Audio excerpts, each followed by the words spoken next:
Welcome to our second session of the Philosophy of Freedom reading group. So today we're focusing on chapter 1, Conscious Human Action, and I have a short summary to present for everyone, and then we'll jump into the discussion.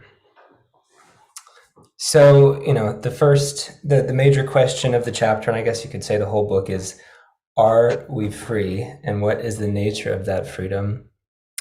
And Steiner just mentions that there's, among the people who have taken up this question, freedom is treated as, among some, as the most precious possession of humanity, and as, for others, as a fatal illusion. And he felt that many in his time treated the question in a superficial way, and sort of, I guess, implied that they didn't quite understand what freedom really was, in that most of the arguments about freedom were focused on freedom of choice, and that the germs of that argument go back to Spinoza, who he, I think, admirably thought, whose thought he admirably looked upon as, being so clear that the error, which for him was a lack of distinction, as we'll see in a second, was most clear. Whereas during his time, he said the same argument was couched in hair-splitting theoretical doctrines, and so much more obscure.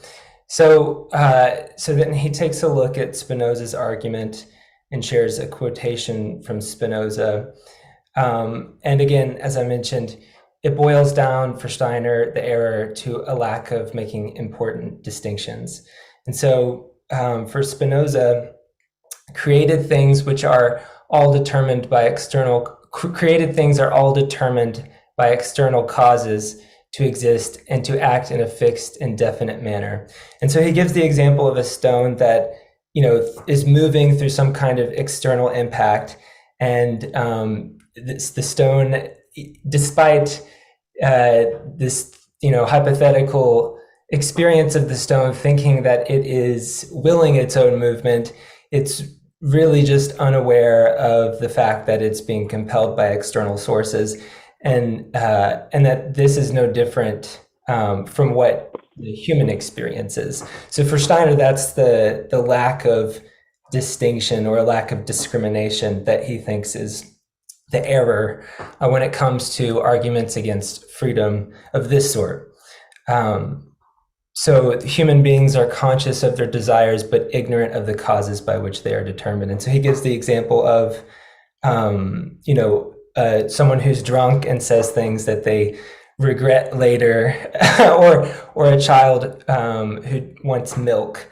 That these are equivalent to the kind of deliberation over an action, insofar as all being unfree. And as I was reading this, I thought back to the notes on translation when Michael Wilson was just emphasizing how important it is for Steiner to distinguish between drives and conscious motives.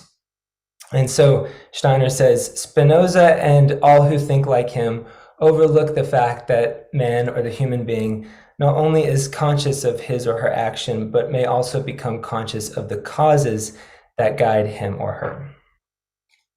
So again, for Steiner, the issue here is the inability to discriminate between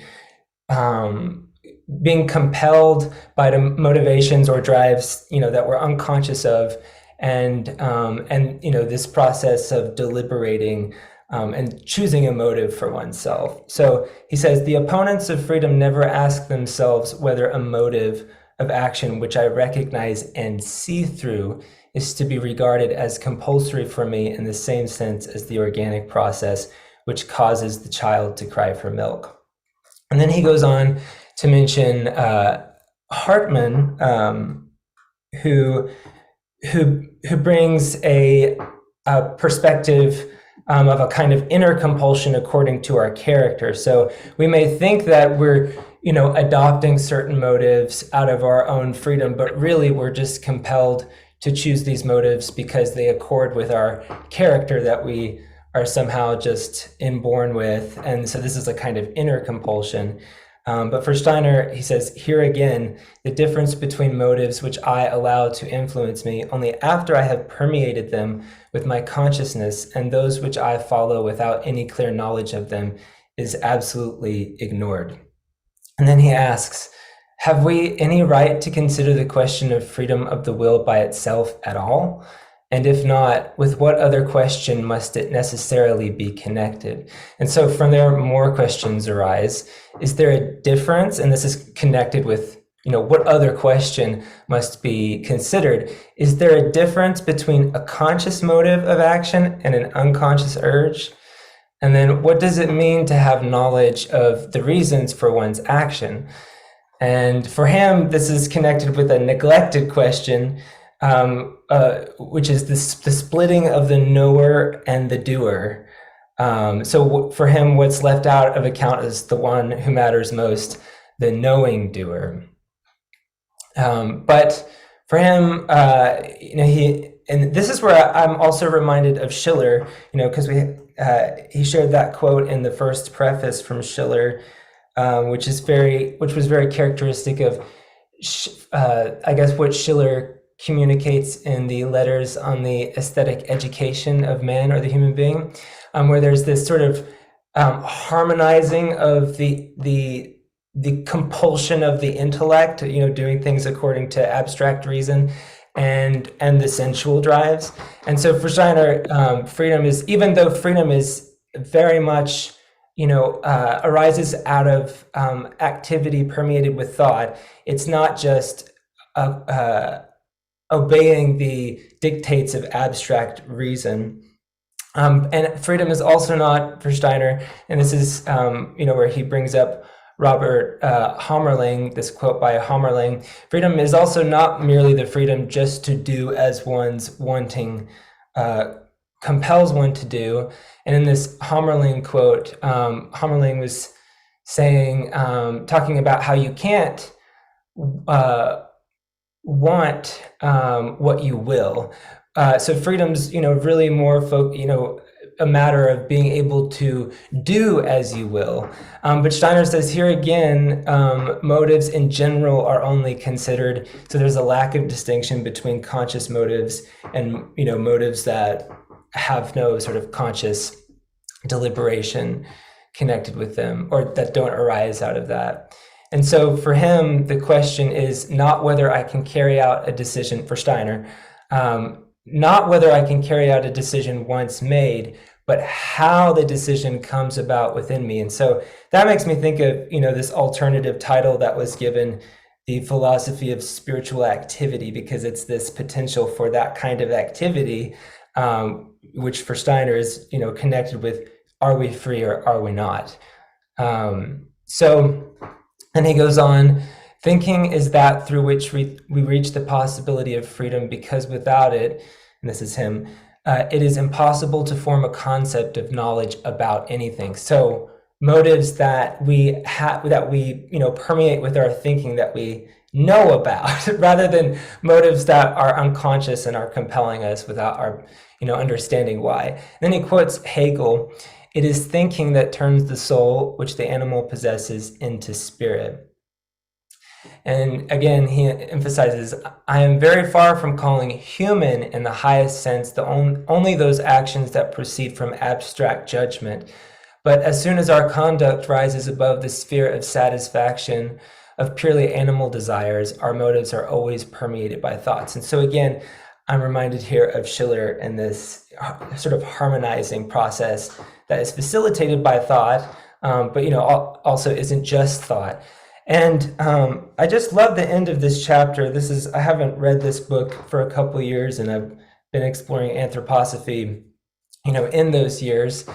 And I could just see how much, where he ends off talking about how our thoughts, he says, the way to the heart is through the head, which I think is probably for many people a surprising statement, just given how much today people talk about feeling in a kind of, in a way where we need to, be feeling with our hearts more than thinking with our heads. But he talks about how, through thinking, through bringing up a mental picture, for example, of a person in our life, and having a very idealized picture in our mind of that person. So like holding that person as high as possible as we can. It has this effect of impacting the way that we perceive them and also the way that we treat them. And so this is the way to the heart through the head, through this example of arousing a mental picture, idealized mental picture of someone, which is part of, Teresa brought up How to Know Higher Worlds as a text we might read. And, in some of the, I guess, indications or advice Steiner gives for spiritual development, one of them includes being, having a disposition of positivity where you look on the world and withhold judgment and try to find the most positive in things. And I can just see how much that's connected with, choosing actions out of freedom through this kind of this thinking, this calling up a certain mental pictures that then has this impact on our motivations and our action. And so finally, I thought, it might be worth mentioning that the way to the heart is through the head. And he also says, in relation to these higher feelings, perhaps that we associate with morality, and virtue, that these kinds of feelings are, brought about through thought, but not all feelings, obviously. Yeah, so I'll stop there and we can open it for discussion. It looks like David's hand is up. What are you thinking, David? Let me go on mute first. Okay, so I just wanted to, because we're starting to talk about freedom. And so I have just like a quick piece of information that I want to inject and then I'll stop. So we have the Mathematical Foundations of Quantum Mechanics by John von Neumann. And in it, there's a situation where we have n identically prepared systems that we take measurements of. And then the question is, so the situation is that these n identical systems are set up, and we can get different measurements from each one, even though they're identical when we measure. Like the measurements will be in a range. So von Neumann asked us the question. Well, first of all, actually, let me just step back. We don't know a priori whether they're identical or not, but we get different answers for each one. We measure them all. Say we have n of them, and a priori we have no idea, are they the same or are they different? And we get different measurements for each one. So then he gives us two options. And he says the individual systems S1 to Sn of our ensemble can be in different states. This is the first possibility. So that the ensemble is shaped by the relative frequencies of those states. The fact that we do not obtain sharp values for the physical quantities in this case is caused by our lack of information. We do not know in which state we are measuring, and therefore cannot predict the results. So we don't know the state of each individual system of the n. So therefore, when we get different results, it's because we don't have enough information to know like what the state is. Or the second possibility is the individual systems S1 through to Sn are in the same state, but the laws of nature are not causal. Then the cause of the dispersion is not our lack of information, but nature itself, which has disregarded the principle of sufficient cause. And he's arguing that case 2 is actually what is happening. And this whole argument leads to hidden variables versus not hidden variables. And I don't know enough yet I'm still trying to learn about it to go there. So on this question of freedom, I just want to inject that in. That's it. Thanks for sharing that, David. Matt, would you like to go next? Yeah, thanks, Ashton, for your introduction. And I'm thinking about what David shared and deciding whether to try to address that. I mean, just to briefly say, I think I don't know that quantum physics changes anything about Steiner's argument in the philosophy of freedom as regards determinism and whether or not human beings are free, because, measurement is the extent to which measurement can provide us with knowledge is profoundly limited. And, we're always going to have limited information about the world around us if we're thinking of it in an empiricist sense as regards, what sense data can be provided to our organism. But Steiner's trying to direct our attention to that aspect of nature, if you want, that is, well, we ourselves. And in that case, I would say that in our own conscious thinking activity, we have all the information we would need to be aware of the motives informing our action, right? So I'm not exactly sure where you were going, David, but I just wanted to put that out there. But okay, my comment had to do with von Hartmann and the question of character, which I think is related to the notion of habit and the sense in which, in a more concrete way, what we think of as free action and habit are not necessarily opposed to one another. And obviously, to lead part of leading a virtuous life and a moral life involves cultivating one's character, such that we create the conditions within ourselves so as to respond virtuously as situations arise. And so rather than think of habit, or you could say those aspects of us which are more determined, and freedom as standing in opposition and being simply contraries, I think there's a way in which, as we cultivate healthier habits, we afford the possibility for more free action. And I mentioned William James last week and the way in which this book could be rewritten from out of the tradition of English language philosophy. And I just want to share a few lines from William James's 1890 book, Principles of Psychology, to give an example of how this interplay between habit and freedom can work. And just to preface it by saying, I think James at least leaves the door open to the kind of spiritual activity that Steiner is trying to direct our attention toward, even if James himself is not willing or able to absolutely affirm it. I think he at least leaves the door open to it in his analysis of psychology and its relationship to physiology. So, okay, here's James from Principles of Psychology. He says, attention and effort are but two names for the same psychic fact. To what brain processes they correspond, we do not know. The strongest reason for believing that they do depend on brain processes at all and are not pure acts of the spirit is just this fact, that they seem in some degree subject to the law of habit, which is a material law. As a final practical maxim relative to these habits of the will, we may then offer something like this. Keep the faculty of effort alive in you by a little gratuitous exercise every day. The man who has daily inured himself to habits of concentrated attention, energetic volition, and self-denial in unnecessary things will stand like a tower when everything rocks around him, and when his softer fellow mortals are winnowed like chaff in the blast. The physiological study of mental conditions is thus the most powerful ally of hortatory ethics. The hell to be endured hereafter, of which theology tells, is no worse than the hell we make for ourselves in this world by habitually fashioning our characters in the wrong way. Could the young but realize how soon they will become mere walking bundles of habits, they would give more heed to their conduct while in the plastic state. We are spinning our own fates, good or evil, and never to be undone. Every smallest stroke of virtue or of vice leaves its never so little scar.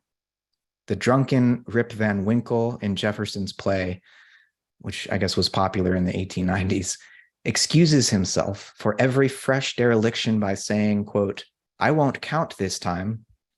Well, he may not count it, and the kind heaven may not count it, but it is being counted nonetheless. Down among his nerve cells and fibers, the molecules are counting it, registering and storing it up to be used against him when the next temptation comes. Nothing we ever do is, in strict scientific literalness, wiped out. So I share that because I think it does stand in contrast to what Steiner is affirming, even while it leaves the door open to the possibility of what Steiner is affirming. Because, you know, Steiner wouldn't be sharing von Hartmann's approach and the importance of character for him unless he felt it was worthy of discussion, and that it was bringing to our attention the sense in which freedom is not simply an on-off switch, but something to be cultivated, right, through the cultivation and of habit and the exercise of our thinking, right? And so, thinking can be, and not to use a physiological metaphor to reduce it to this, but thinking is like a kind of muscle. We have to exercise it, and as we get stronger, our awareness intensifies, and we become more capable of the sort of free moral action that Steiner's talking about. Okay, I wanted to throw that into the mix. Thank you, Matt. What are you thinking, Sarah? Well, I was drawn to the section about compulsion and the differentiation between the animalistic, or we can say bodily compulsion, and that of reason or rationality. And I feel that in our time specifically, I think maybe we should be more aware of the compulsion of rationality, specifically being so, hyper individuated, postmodern, digitalized now, and so far in the mind that we've in many ways forgotten what our body needs. And we've forgotten the somatic and the integral. And we can lay this out, of course, with like all arguments about the ego. And I think that kind of links then to what's said on the next page about, or I guess 3 pages ahead, about the difference between acting and then being knowledgeable of what you're doing. And it makes me then question, if we're going to question the freedom of our actions, I feel that it's necessary to question the freedom of our consciousness and of our knowledge. And I know there's kind of then a never-ending cycle there, but we cannot just root our actions and the doer within motivation and driving forces and whatever kind of intelligence or knowledge that we have without, in my opinion, then questioning, is our knowledge free? Where does our knowledge come from? And that gets even more confusing, because whether it's intuitive or internalized or something from an external force, there's a lot of question how free that knowledge is, how much of that knowledge is our own knowledge, how much is inherited or kind of just forced upon us, and how much novelty there is in that knowledge. But I guess, those are the 2 main things, how rationality has really taken over as our compulsion, I think, in our time and age, at least within cultures that are more industrialized and urbanized, and then questioning how free our knowledge is. Because I don't think consciousness, awareness, and knowledge is enough to determine freedom of action. Thanks, Sarah. Your share reminded me of last semester I read a book, Religion and Nothingness by Keiji Nishitani, and he was just talking about, this state that we find ourselves in this civilized world, where we've sort of emancipated ourselves from the natural rhythms, with which our, maybe natural inclinations or drives were attuned.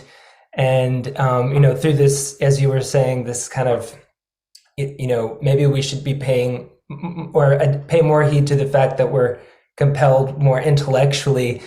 At the same time, I think there's a kind of, with that loosening of our drives from, a more natural context, there's a kind of almost like, the drives become abstract as well, I think, and so may not actually be that trustworthy themselves, because we have access to, I guess, indulgences that were never really available before, at least to their potency and accessibility. But anyway, so it seems like, I guess for me, like there's a kind of middle between those extremes that is especially important. But anyway, Angus, what are you thinking?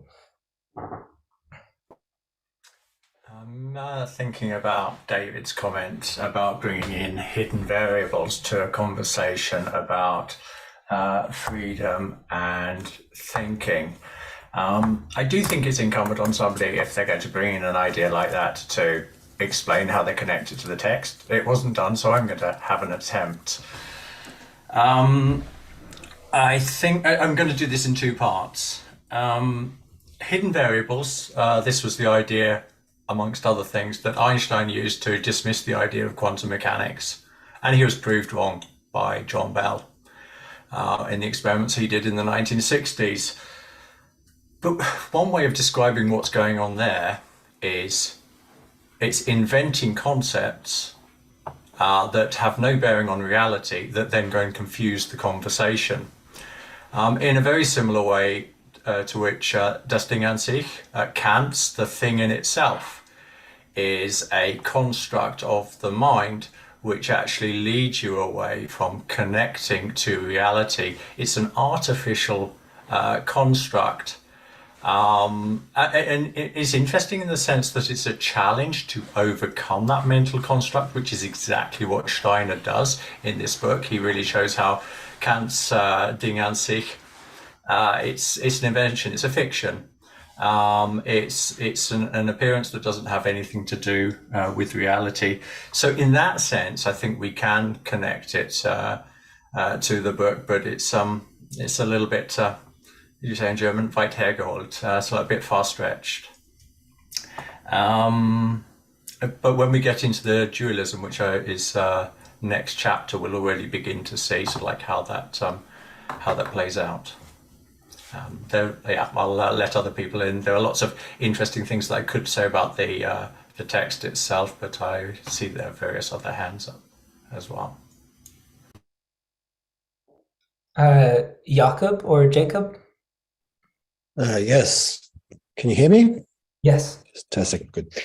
Yes. I thought one thing that's probably worth mentioning, because it's something that only occurred to me after having read the book numerous times and clarified something which had been fairly obscure beforehand, and that's the fact that Steiner already hints at a distinction between two different conceptions of freedom, which you might call the voluntarist one.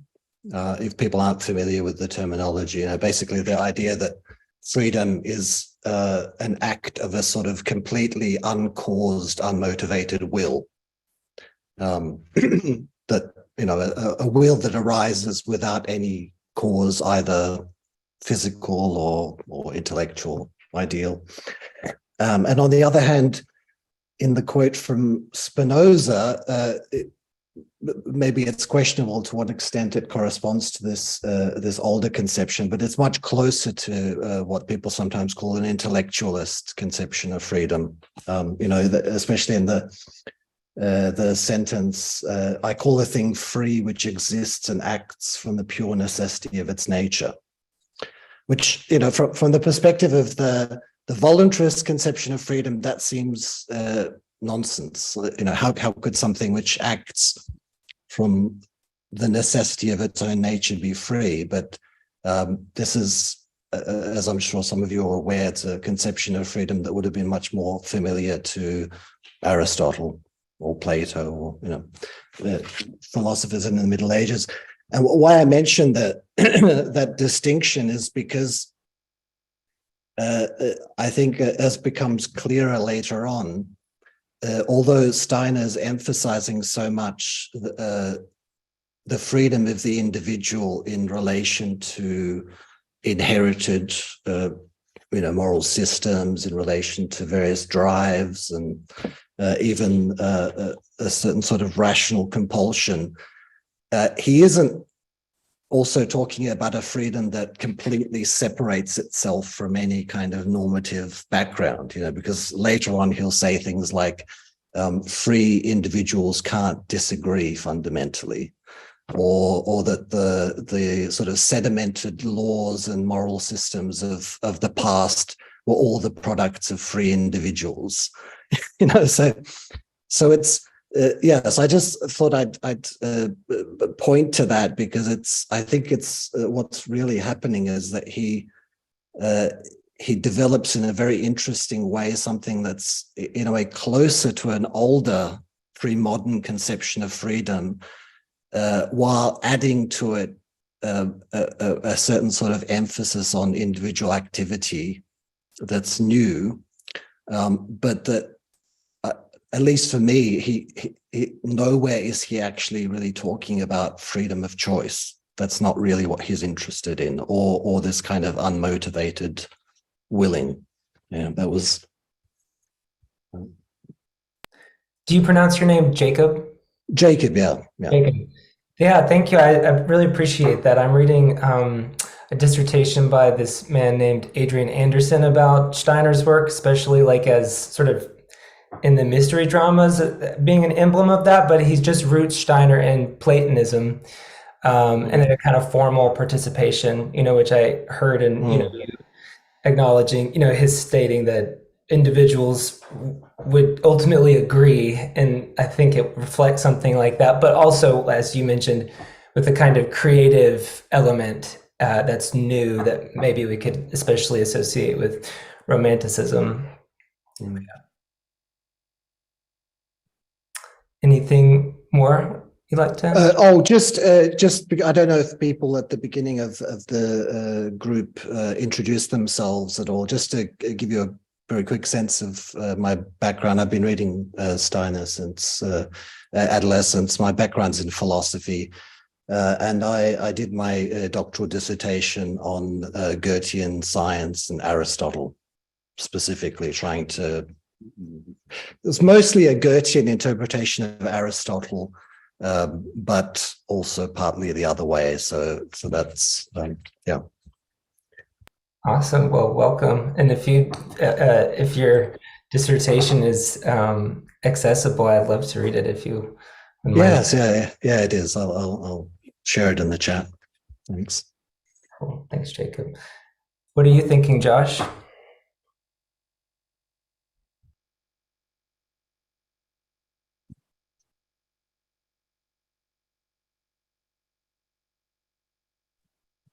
You're still muted, Josh. Thanks, Matt. Thanks, Matt. Yeah, so in reading this chapter and some things that Matt and Sarah mentioned about cultivation of sort of right motives, I guess, that can lead to certain actions. And then also not forgetting about the somatic component to all of this, I think is really important.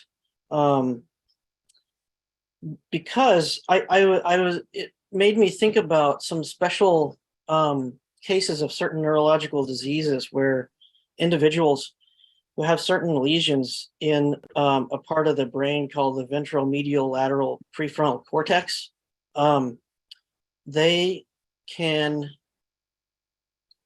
espouse or talk about all kinds of great plans that someone could do to accomplish something really good, like how to get a job and how to invest your money and all those kinds of things. But those patients are unable to do it themselves because what we think anyway, is what is blocked is that sort of deeper neurological physiology, neurotransmitter systems, tracts that sort of attach that somatic motivation, whether that comes in the form of dopaminergic tracts or whatever. That's not there. And that's part of the problem, is that the sort of, and this is where it relates to what Steiner is talking about in this first chapter, is these difference between drives and the difference between how he defines types of motives as conscious and unconscious. But I think, at least my conception of this, is it's really a cycle of, there's sort of these subconscious motivations, drives that come from deep physiology, deep time, deep whatever, that contribute to our conscious thoughts, and then the sort of higher reasoning about them, which then feeds back into those those deeper somatic tracks, and it's the relationships between those two areas of our brain, if you will, in a materialist sense. It's the relationships that are important, which together then create like this sort of novelty of, you know, how we might then solve a problem, or what makes us fall in love with someone, or, you know, because we have this big mental picture which constantly is feeding back upon itself in that cycle of, you know, consciousness of these deeper somatic feelings, is for lack of a better word. And I don't know if I'm trying to make some kind of major point here, other than I think these intact relationships that sort of beget consciousness is really important. And we can see the evidence of that in people who don't have those faculties completely intact.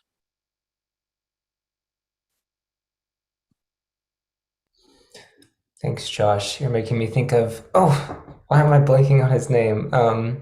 Matt, you know who I'm talking about, just published those 2 big volumes. McGilchrist. Yes, I was wondering if you might be about to share something about that. But anyway, Good, but I don't want to take up.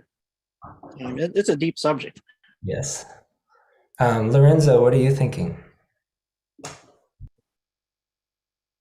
Yeah, I even if I don't want to be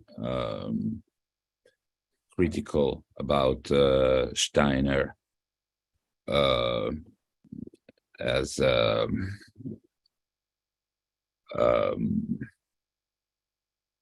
starting point, but I still feel the need, you know, to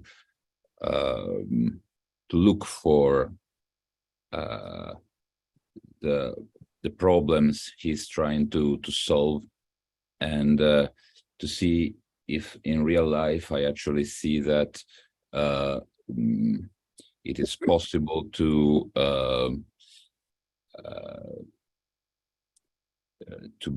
be free, as he says. So I was thinking about the problem of the thinking itself, not because I actually think that Kant was right in his idea of the noumenon, but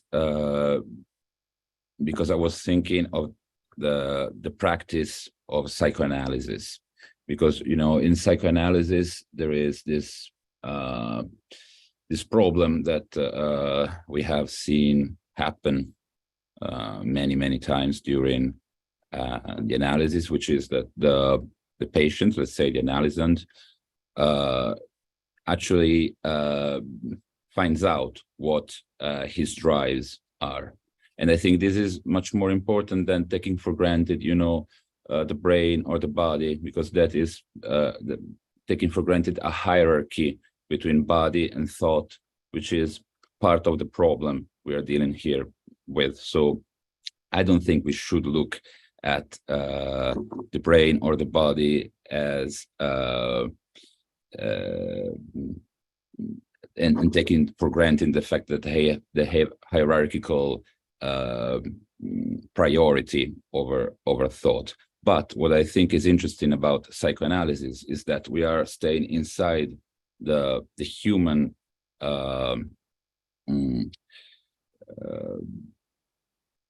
the human world. We are not taking for granted anything outside what is human. And so in psychoanalysis, we get this problem, which is the fact that even if the analysand understand what his problem is, what his drives are, and we are not talking about, again, about the body or anything, we are talking on the same level of thought. Well, he might well understand what his characteristics are, but still he falls again in the repetition of the same schema. And so you know, I don't want to say that I'm suspicious of Steiner. I think he's making a great effort here. It's just that I don't want to to just stay on the theoretical level, and I want to understand if Steiner is right, then there would be a way in psychoanalysis to get rid of the problem of repetition, of the drives, not meant as bodily, physical drives, but as drives which are part of thought itself. And there would be a way, to, let's say, cure psychosis. Okay, so I think this is the problem of the thing in itself, not just it's not enough to just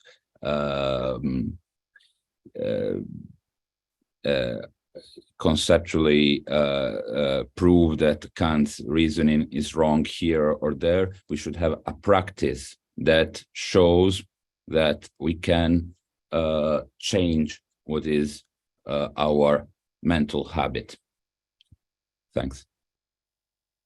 Thanks, Lorenzo. I think that, yeah, that's, I think without having put it in those words necessarily, is something that I have, since reading The Philosophy of Freedom, struggled to understand. And I think at least one way of,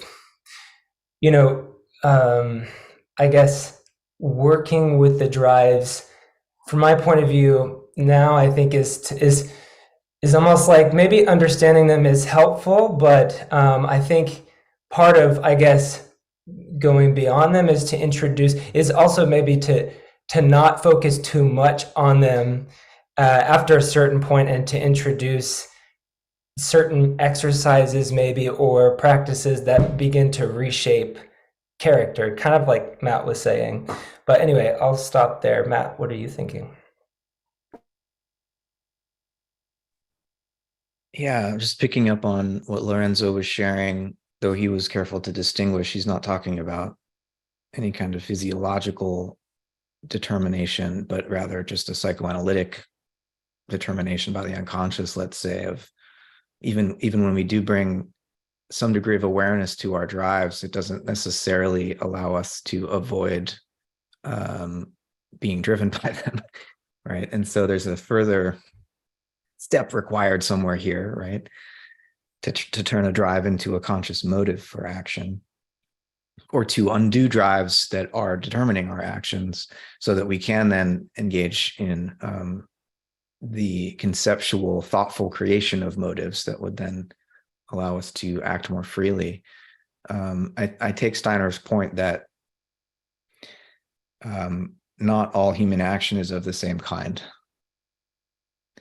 And I would even want to distinguish between action and behavior, where action, I would say, seems to imply, to me at least, as I understand that word, that it is free and conscious. We act on purpose, whereas behavior is more habitual. It's something that we do and then reflect on later and ask, why did I do that?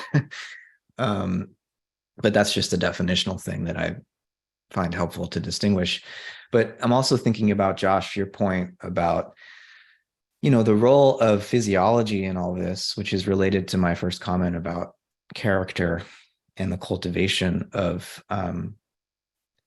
habits of virtuous habits, of habits of good character, and the sense in which, while there seems to be a kind of conscious thinking activity that is not body bound, I still think that these free conscious thoughts that Steiner's directing our attention to are certainly not caused by the brain, but taking place in the context of the physiology of the nervous system. And that there is a sense in which a healthy nervous system is a prerequisite for these kinds of practices. Like, we need to create the conditions, both in terms of our habits and the related physiology that those habits would afford, in order to have the realization that Steiner is talking about. Now, that's not like a hard and fast principle, because I think it's clear that even people who are unhealthy in a physiological sense can still, it seems, be capable of free action. I wouldn't want to deny that to them, but it's more difficult, right? I would suggest. And so while we're striving for this body-free form of thinking, I wouldn't want us to neglect the importance of cultivating the somatic conditions that at least make it more possible for us to have these types of body-free, this type of body-free awareness. And, I'm a Whiteheadian, obviously, most of you know that. And Whitehead talks about how conscious thinking actually doesn't take place in the matter of the brain, but in the empty space, the interstices of the brain.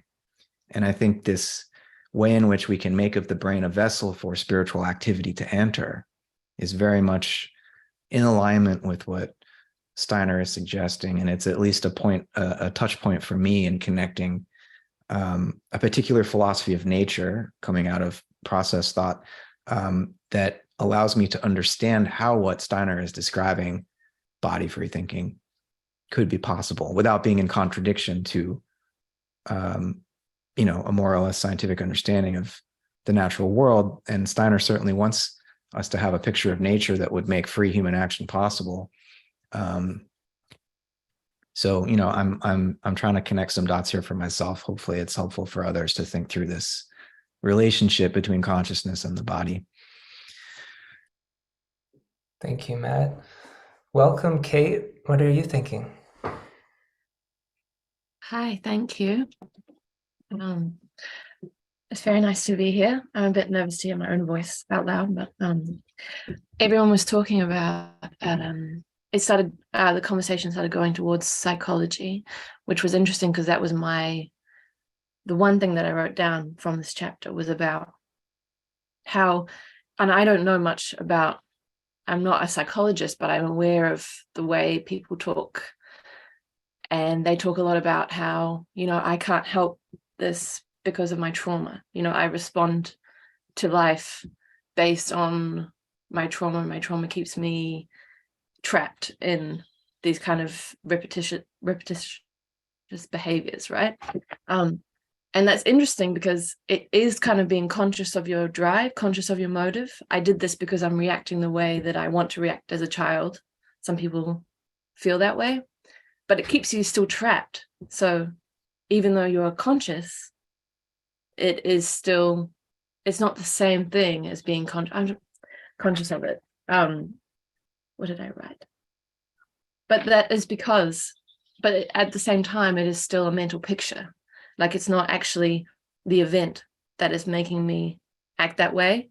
It is the mental picture, the memory of what has happened to me that causes me to respond. And that could occur. And I'm talking about kind of low level, just everyday people talking about their experiences and the way they frame how they appreciate, I don't know, their agency in situations because of what they've experienced before and how that affects them.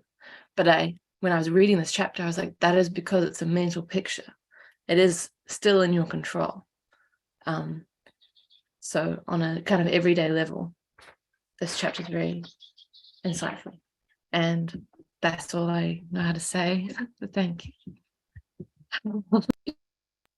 Thank you, Kate. Yeah, that reminds me, of what Lorenzo was talking about, and also Jacob, because, we can become conscious of these mental pictures that are almost like echoes of memories, right, that are compelling behavior or actions. But I think, especially in the field of psychology, there's what they call positive psychology, but for the most part, the common sense orientation towards our psychology is not to really consider that there might be like mental pictures that we can generate on our own to sort of start to move into a different kind of,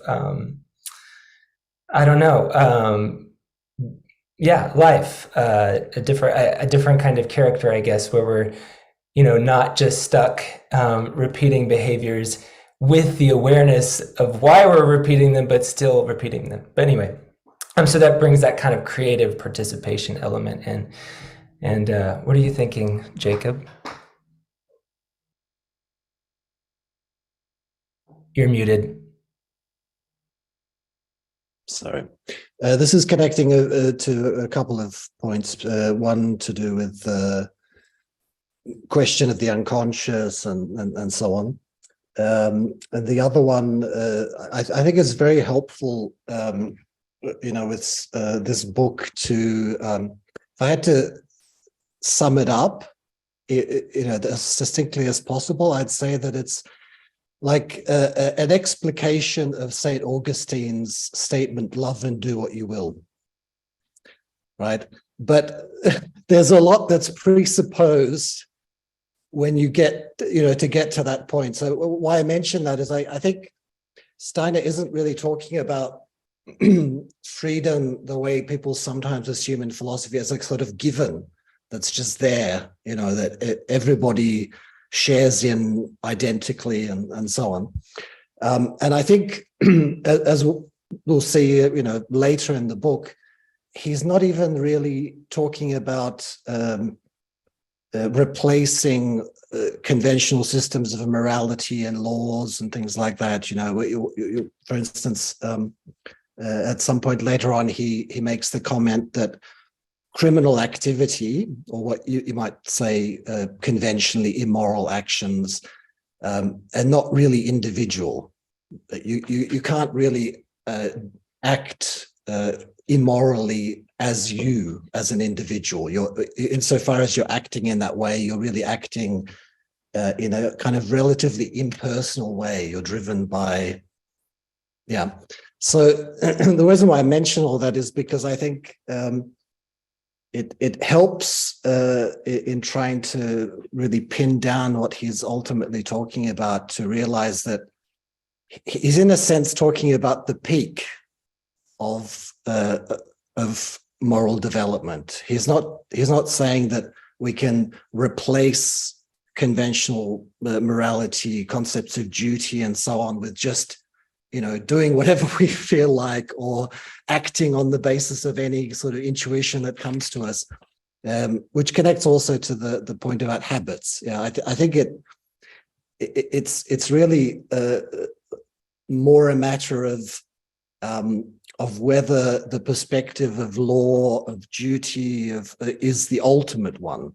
And I think he's trying to say that it isn't, that there's something more that's required to understand freedom and moral action than the idea of acting in accordance with some sort of general law.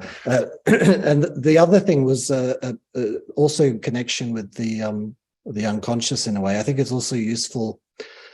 I'll try to mention it later on when we come to these points. But there's a lot of Aristotle in Steiner, in this book and in other of his philosophical works. And I think in getting a sense of what he's talking about when he talks about thinking as an activity, it's very helpful to consider something that would have been, again, much more common in the context of ancient philosophy. So I just wanted to share with you a very, very quick quote from Plotinus. The intellectual act is without parts and has not, so to speak, come out into the open, but remains unobserved within. But the verbal expression unfolds its content and brings it out of the intellectual act into the image-making power, and so shows the intellectual act as in a mirror. And this is how there is apprehension and persistence and memory of it. Therefore, even though the soul is always moved to intelligent activity, it is when it comes to be in the image-making power that we apprehend it. The intellectual act is one thing and the apprehension of it another. And we are always intellectually active, but do not always apprehend our activity. So as you'll see when we get to the next chapter, this is very, very, very close to what the point that Steiner's making. Just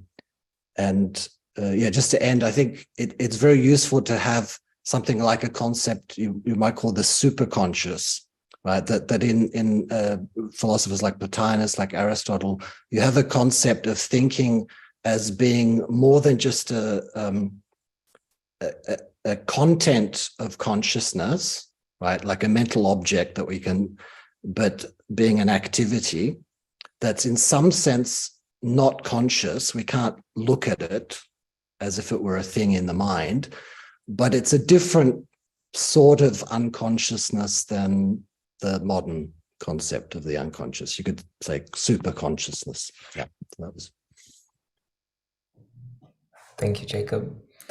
I've been reading Kuhlewind, and he talks about the superconscious in that way. Yes, he's great. Yeah. What are you thinking, Jonathan?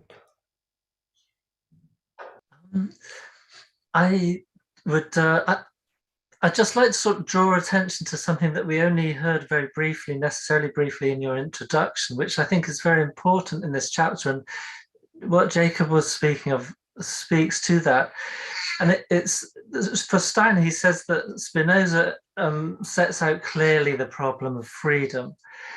And Spinoza says that God is free, not from free choice or whatever, but out of necessity.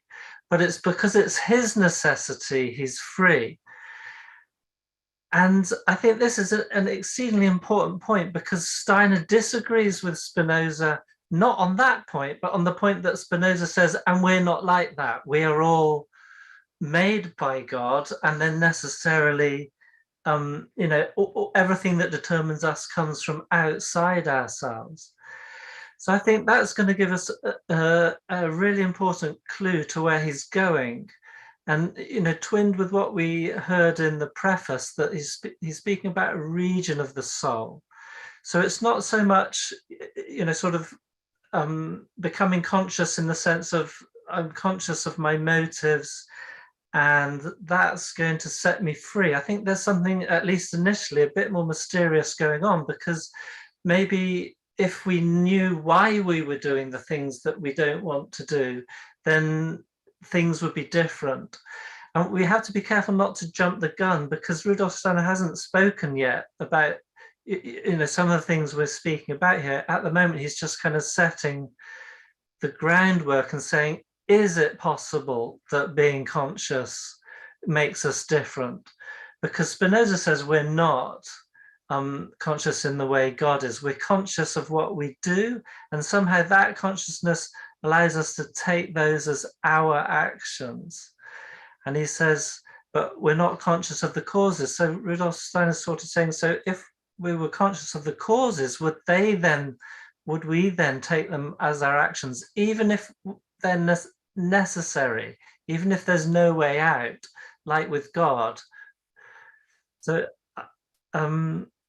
and what Jacob was saying, I think, speaks to that, because he's talking about an act which we're not actually normally conscious of, but it's something in us. And this intellect, this is between Aristotle and now, like the Christian scholastics and so forth, they saw the intellect as akin with kind of like the angelic intelligences, so somewhere between God and us, somehow a link in that. So I hope that makes a bit of sense, but I really want to sort of point towards that point that Spinoza, and I think Steiner's going to go sort of a lot further, but Spinoza says freedom is in necessity, but it's the necessity of your nature instead of another nature. I think I just wanted to highlight that. Thanks. Thanks, Jonathan. And we'll wrap up with Angus. Thanks, Jacob and Jonathan, for those two contributions. Really good. It's an immense work. There are so many ideas flying around here.